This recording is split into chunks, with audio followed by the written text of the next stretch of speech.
Senhoras e senhores, sejam muito bem-vindos e bem-vindas ao primeiro Congresso Brasileiro de Prevenção à Violência Sexual Infanto-Juvenil, 100% online, realizado pelo Futuro Brilhante e Direito Sem Formalismo.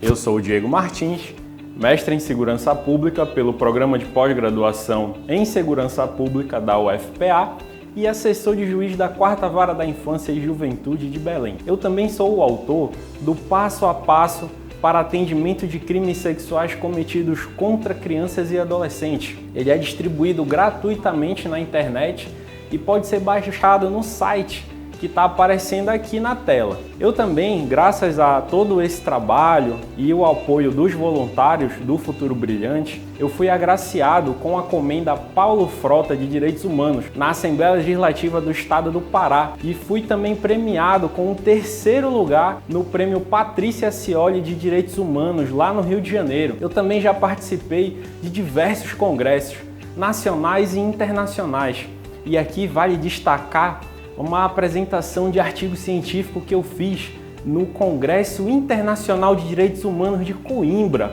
lá em Portugal. Atualmente, eu estou como coordenador geral do projeto Futuro Brilhante, que tem como objetivo disseminar informações para a prevenção da violência sexual infanto-juvenil e estimular a educação infantil de crianças em situação de vulnerabilidade social e econômica. Para você ter uma ideia do nosso trabalho, somente em 2019 nós atendemos a 810 crianças com o fornecimento de material escolar. Realizamos 48 ações para a distribuição de 15 mil unidades do Passo a Passo para atendimento de crimes sexuais cometidos contra crianças e adolescentes e realizamos 22 palestras sobre esse tema. Hoje eu serei o seu anfitrião aqui do Congresso e nós temos um objetivo bem simples, que é de discutir estratégias para a prevenção de crimes sexuais cometidos contra crianças e adolescentes.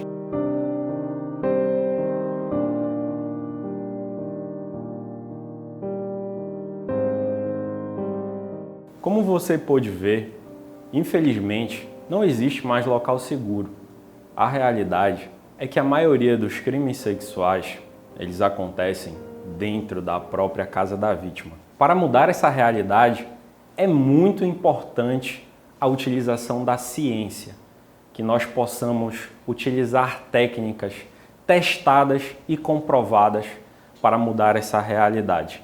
Pensando nisso, eu desenvolvi uma metodologia que eu batizei de TCC em 90 dias. Nela, eu mostro todo o percurso do aluno de graduação que tem interesse em fazer seu TCC sobre crimes sexuais e esclareço dúvidas muito recorrentes, como escolha do tema, como evitar plágio, como utilizar o fichamento para escrever o texto do seu trabalho, entre outras coisas. Ao final da palestra, além de visitar o nosso site para fazer o download dos nossos materiais gratuitos e ver as fotos das ações que já realizamos, você terá uma oportunidade única de se tornar um padrinho ou uma madrinha e contribuir mensalmente para as nossas ações. Eu desejo a todos e a todas um excelente congresso. Olá a todos e todas que nos acompanham de modo virtual no primeiro Congresso Brasileiro de Prevenção à Violência Sexual Infantil, por modo digital. Eu sou o professor Márcio de Oliveira, atuo na Universidade Federal do Amazonas, no município de Manaus, no curso de Pedagogia e também atuo no programa de pós-graduação em Educação da Universidade Federal do Amazonas. E eu estou aqui a convite do colega Diego Martins, que está organizando esse nosso Congresso Brasileiro de modo virtual à distância. E eu fui convidado a fazer uma fala sobre violência sexual. Então eu trouxe aqui para vocês uma fala organizada e eu intitulei essa fala como Violência Sexual contra Crianças e Adolescentes, desmistificando conceitos e enfrentando o problema. Por que eu trago esse aspecto aqui? Primeiro eu quero dizer da importância e necessidade de se discutir violência sexual contra crianças e adolescentes, sobretudo em um momento em que os direitos humanos são duramente atacados, né? Então é fundamental que nós reunamos assuntos, ideias, pesquisas científicas para poder combater esse problema que às vezes ainda é tido como um tabu social. Então, eu dividi essa fala aqui em 4 momentos específicos, sendo que o primeiro deles eu vou trazer alguns conceitos sobre violência sexual. Então, eu vou trazer o que é violência sexual, o que é estupro, o que é exploração sexual e o que é pedofilia. Depois disso, eu vou trazer alguns números, alguns dados que assolam o cenário brasileiro sobre esse crime, sobre essa forma de violência. Posterior a isso, eu trarei algumas características sobre as pessoas que sofreram violência sexual e também qual é a responsabilidade dos profissionais e das profissionais que atuam diretamente com as crianças e com os adolescentes e as adolescentes. Então essa é a organização dessa nossa fala aqui. Então, em um primeiro momento, eu quero discutir com vocês, trazer para vocês o conceito de violência sexual ou abuso sexual. São 2 conceitos que nós podemos utilizar como sinônimos, tá? Então, violência sexual ou abuso sexual são todas as práticas que envolvem a violência contra a criança ou adolescente, tá? Com caráter sexual. Então, independente do grupo, mas aqui nós estamos priorizando a discussão de crianças e adolescentes, mas todas as ações que violentam os seus direitos em relação à sexualidade pode ser denominado de violência sexual ou abuso sexual. E a Maria Viela e a Célia Vendramini, elas destacam que a violência sexual ela é compreendida como qualquer ação que lesione, limite ou violente a liberdade e integridade sexual da pessoa. Então nós relacionamos esses termos, esses 2 termos que podem ser utilizados como sinônimos, violência sexual e abuso sexual, como termos mais amplos, termos gerais, ou o que nós podemos chamar de termos guarda-chuva, que a partir dele outras denominações vão sendo pensadas, tá? Outras terminologias. Junto disso, nós temos aqui, ramificando desse termo violência sexual, nós temos o termo estupro e o termo exploração sexual. O estupro, então, acontece quando uma criança ou um adolescente ele é usado para estimulação ou satisfação sexual de uma pessoa mais velha. Isso pode acontecer por meio de força física, ameaça ou sedução. Então, o estupro ele é caracterizado quando uma pessoa ultrapassa os limites de outra pessoa, podendo ocorrer de inúmeras maneiras: masturbação, sexo com ou sem penetração, o voyeurismo, que é a prática de observação, toques indesejados e etc. Tá? Então, todas essas atividades são consideradas estupro. E qual é a diferença do estupro para a exploração sexual? É que no estupro, não tem interesse monetário ou interesse econômico, enquanto a exploração sexual, que é o que nós vamos falar agora, tem interesse econômico. Então, exploração sexual nós podemos entender como uma mercantilização, em que crianças e adolescentes são tratados e tratadas como um objeto sexual.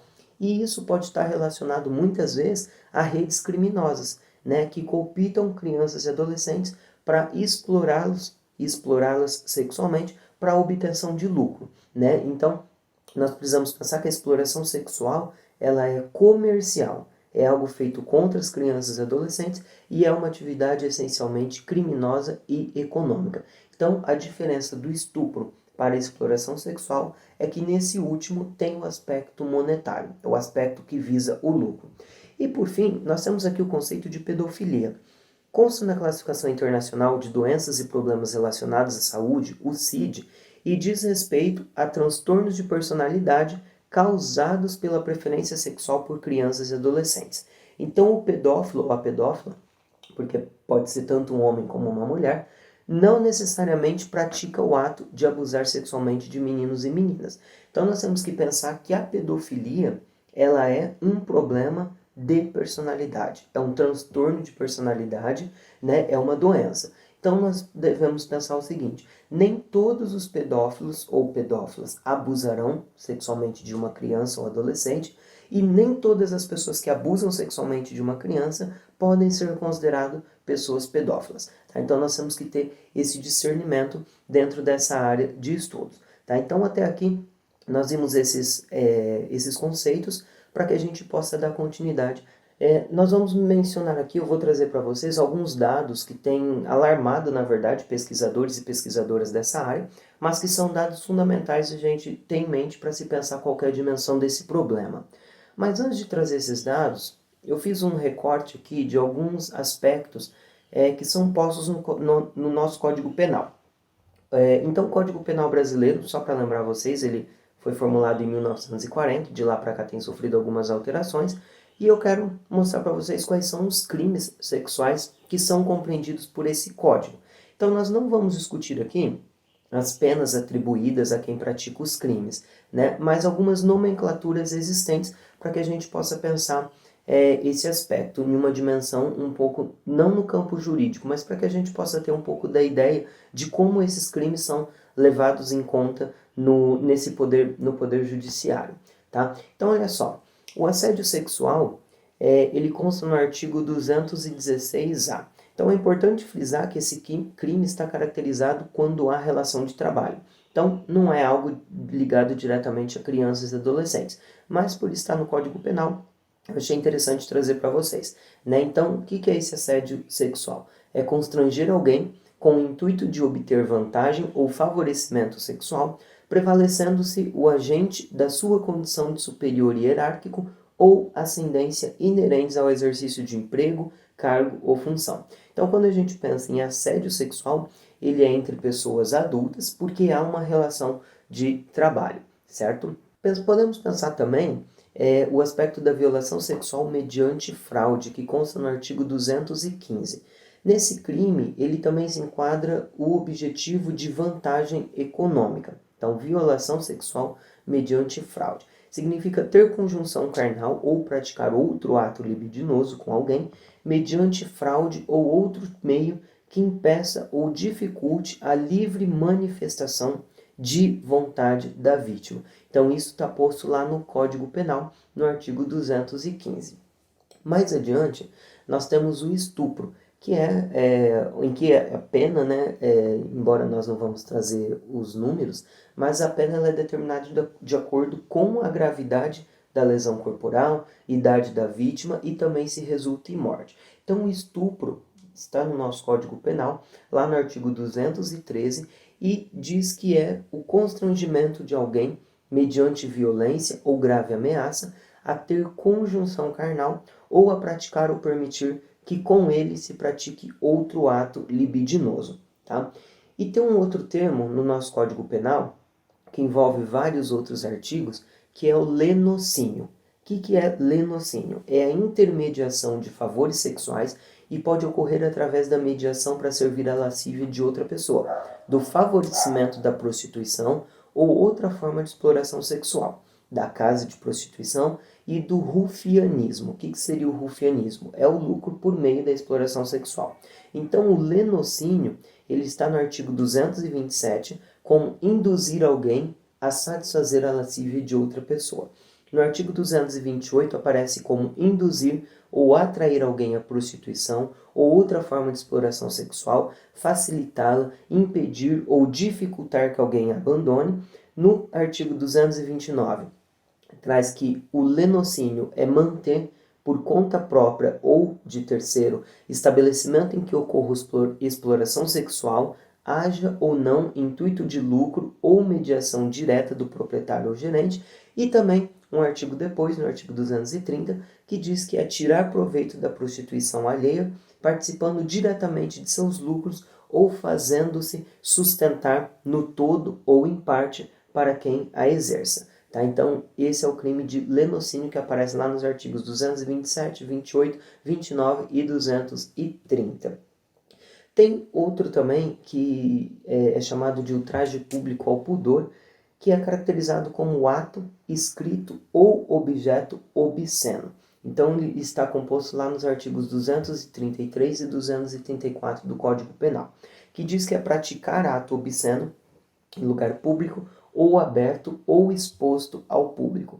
E o artigo 234 vai trazer que o ultraje público ao pudor é fazer, importar, adquirir ou exportar ou ter sob sua guarda para fim de comércio, de distribuição ou de exposição pública, escrito, desenho, pintura, estampa ou qualquer objeto obsceno, certo? Então esses crimes envolvem pessoas que vendem, distribuem ou expõem à venda ou ao público qualquer dos objetos referidos, né, realiza em lugar público ou acessível ao público representação teatral ou exibição cinematográfica de caráter obsceno ou qualquer outro espetáculo que tenha o mesmo caráter, e por fim que realize em lugar público ou de acesso ao público ou pelo rádio, audição ou recitação de caráter obsceno. Então todos esses atos criminosos de caráter obsceno entram como ultraje público ao pudor e estão lá nos artigos 233 e 234. E o que é mais específico de crianças e adolescentes, contra crianças e adolescentes, está lá no artigo 217A, 218, 218A e 218B, que são os crimes sexuais contra vulnerável, que significam ter conjunção carnal ou praticar outro ato libidinoso com menor de 14 anos.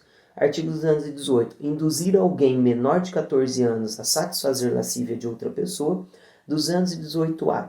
Praticar na presença de alguém menor de 14 anos ou induzi-lo a presenciar conjunção carnal ou outro ato libidinoso a fim de satisfazer lascívia própria ou de outra pessoa.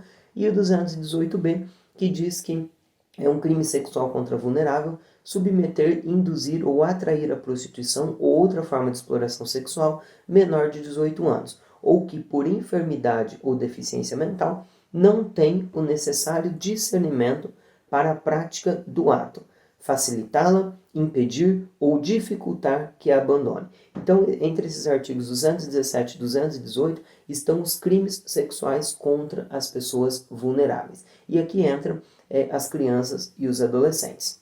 E dando sequência aqui na nossa fala, eu vou trazer um pouco sobre esses dados sobre violência sexual contra crianças e adolescentes aqui no Brasil.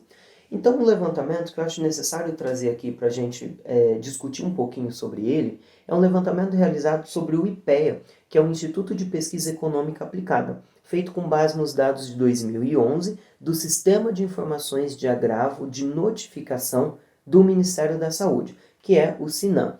E ele mostrou, esse dado aqui é muito interessante a gente discutir, que 70% das vítimas de estupro no Brasil são crianças e adolescentes. Então pensem bem, de todos os casos de violência sexual que acontecem no Brasil, a cada 100 desses casos, 70 são contra crianças e adolescentes. Então é um número exponencialmente alto, é um número muito alarmante, quando a gente pensa que 70% dos casos desse crime de violência é cometido contra crianças e adolescentes. E a gente tem que pensar também que o crime em geral, ele é subnotificado. Nem todos os casos que ocorrem, eles vão chegar nas mãos dos órgãos competentes. Né? E aqui nós podemos fazer uma análise com os casos atuais de Covid-19. Nós temos um número oficial do Ministério da Saúde, só que vários especialistas dizem que nem todos os casos de Covid-19 têm chegado aos números, à contagem de números oficiais. A mesma coisa acontece com a violência sexual. Nós temos um número que chega aos órgãos competentes, mas um grande número não chega a ser denunciado. Então nós temos os casos chamados de subnotificações. E de acordo com alguns dados mais recentes, no ano de 2014, o Brasil tinha um caso de estupro notificado a cada 11 minutos. Esses dados são do 9º Anuário Brasileiro de Segurança Pública, lá do Fórum Brasileiro de Segurança Pública. Né? Então, como apenas 30 a 35% dos casos são registrados, é possível que a relação seja de um estupro a cada minuto. Tá? Então, esses dados que foram divulgados pelo Anuário Brasileiro da Segurança Pública estabelecem que a cada minuto nós temos um estupro no Brasil. Né? Então, é um problema que envolve muitas pessoas e que nós precisamos dar uma atenção especial a esses casos. Junto disso, o IPEA também trouxe que 70% dos estupros são cometidos por parentes, namorados ou amigos e amigas conhecidos e conhecidas da vítima, né? O que indica que o principal inimigo está dentro de casa e que a violência muitas vezes ela ocorre dentro dos lares. Então nós temos assim aquela ideia de que quem educa, de quem faz a educação principal da criança é a família, mas ao mesmo passo nós temos um número de que 70% dos casos de violência sexual contra crianças e adolescentes acontecem por pessoas próximas a essa criança e esse adolescente. Então nós precisamos pensar esse tipo de educação. É evidente que eu não estou dizendo que a família não tem poder sobre essa educação. Não é isso que eu estou querendo dizer. Eu estou querendo chamar atenção para que muitas famílias não têm o aspecto científico, não têm condições de educar as crianças nesse aspecto da sexualidade, infelizmente. Então a escola precisa sim se ater a esse aspecto da violência sexual para poder levar conhecimento para as crianças e para os adolescentes. Porque é possível que crianças elas sofram abuso ou violência sexual desde o início da sua vida. Então para elas isso é algo comum. Por que é algo comum? Porque elas não conhecem outra realidade. Elas não sabem o que é viver sem sofrer essa forma de violência. Então, se a escola ou outras instituições capacitadas não discutirem violência sexual com as crianças, com os adolescentes, esse número, infelizmente, ele pode não diminuir e a tendência é aumentar. Então, é fundamental nós pensarmos que as instituições que trabalham com crianças e adolescentes devem discutir o tema de forma científica, trazendo conceitos, trazendo o que significa, o respeito sobre o corpo, quais são os aspectos da educação sexual, discutir os limites do seu corpo, o que é gênero, o que é sexualidade. Todos esses conhecimentos científicos devem ser levados às crianças e adolescentes. Evidente que cada etapa da vida de uma pessoa, você tem um tipo de conhecimento que pode ser discutido com essa criança ou com esse adolescente. Mas sempre é fundamental trabalharmos com a verdade e com os conhecimentos científicos. Porque o número de casos de violência sexual contra crianças e adolescentes que nós temos reportados, muitos deles, ou seja, 70% de acordo com o IPEA, acontece dentro de casa, a partir de pessoas próximas, de pessoas conhecidas. Então nós temos que ter atenção especial a esses números. Lá em 2014, o Disque 100, ele revelou que 47% dos casos de violência sexual contra crianças e adolescentes eram contra meninas, e 38% contra meninos, e 15%, que é o restante, não foi informado. E tem esse estudo do IPEA que traz desde 2011, 2012, 2013, 2014 o avanço desses números. Né? Só para a gente ter uma ideia, no ano de 2011, 55% desses casos de violência sexual eram contra meninas e 40% contra meninos, e 5% não tinha essa informação. Então, nós sabemos que o maior número notificado de violência sexual contra crianças e adolescentes são casos acometidos contra meninas. E quero chamar atenção também para a idade. A faixa etária mais frequente de violência sexual contra crianças e adolescentes é dos 8 aos 14 anos de idade. Né? Então, o próprio IPEA, que lançou um documento em 2014, ele traz dados de 2011, 2012, 2013, 2014, e ele vem trazendo qual que é a relativa em relação a essa faixa etária. E em 2014, que são os últimos dados, 40% dos casos de violência sexual contra crianças e adolescentes estava nessa faixa etária de 8 a 14 anos. E outro dado curioso, né, triste e curioso ao mesmo tempo. Em 2014, 34% dos casos de violência sexual eram contra crianças de 0 a 7 anos. Ou seja, crianças que não têm uma forma de se defender quase zero, né, se a gente for pensar em crianças de 0 a 7 anos. Então, 34% é um número muito grande. E os outros 13% de 2014 que restam foram casos de violência sexual cometidos contra adolescentes de 15 a 17 anos. Outro dado interessante é sobre os suspeitos e os locais. Então, nós temos que, lá em 2014, 65% dos casos de violência sexual aconteceu dentro do grupo familiar. E que desses casos, de todos os casos, 72% aconteceu dentro da casa da vítima ou do suspeito, ou da suspeita.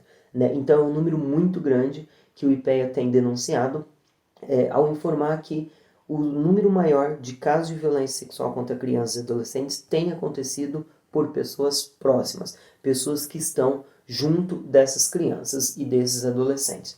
E aí, para a gente ir fechando esse aspecto dos dados, tem os dados da Agência Brasil, que foi publicado no ano de 2017. Tá? As crianças e os adolescentes são os grupos cujas violações de direitos humanos sofridas em 2016 tiveram mais casos denunciados por meio do Disque 100, que é o Disque dos Direitos Humanos.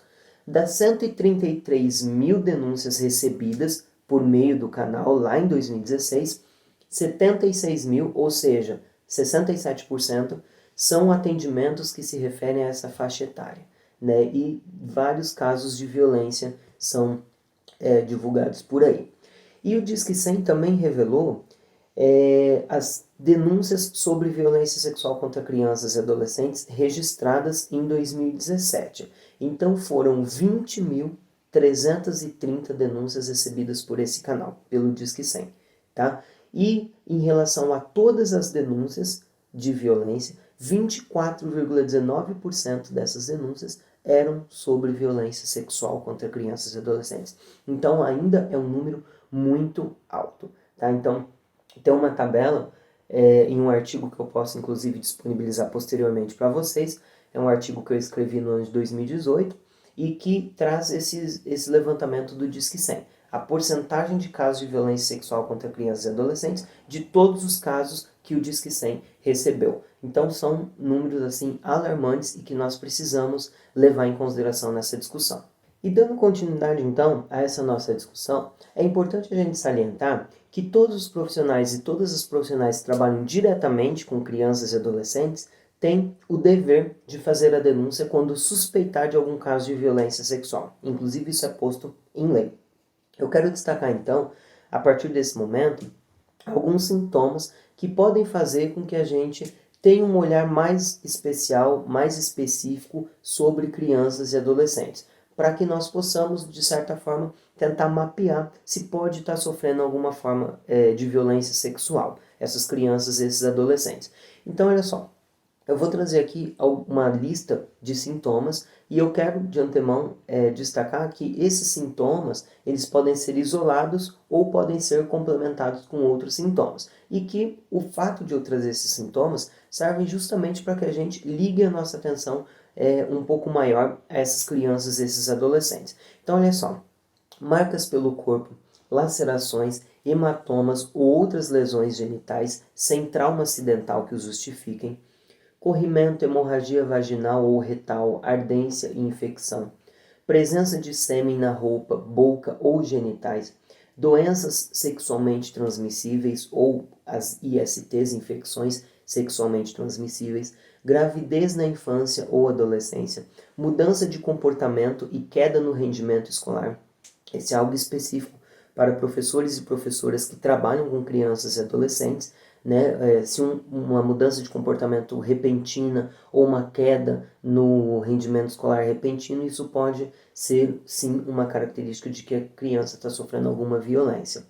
Perda ou excesso de apetite, agressividade, choro, isolamento social, insegurança e alterações do sono, retrocesso no desenvolvimento, por exemplo, quando uma criança volta a agir como bebê, né? Ela superou essa fase, mas ela tem essa regressão. Interesse súbito e comum por questões sexuais ou masturbação compulsiva, né? Então a criança quer perguntar muita coisa sobre sexo, de repente, ou a criança ou adolescente desenvolve esse interesse por vídeos que relatam algo sexual, perguntas frequentes, então isso é assim também um sinal de alerta.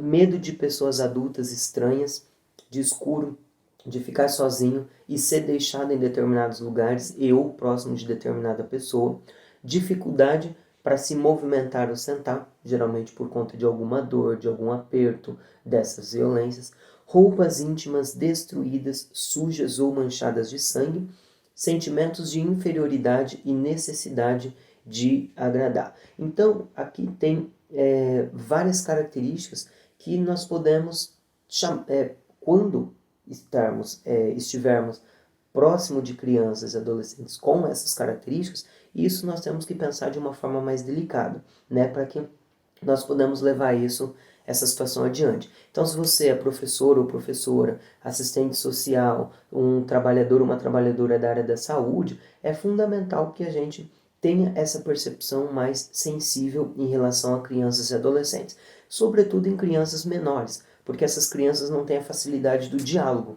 né? Não têm a facilidade da comunicação. Então, muitas vezes são esses traços que podem fazer com que nós consigamos descobrir se está havendo ou não uma violação dos direitos humanos, ou uma violação sexual em relação a essa criança ou adolescente. E o que é fundamental a gente fazer? Denunciar.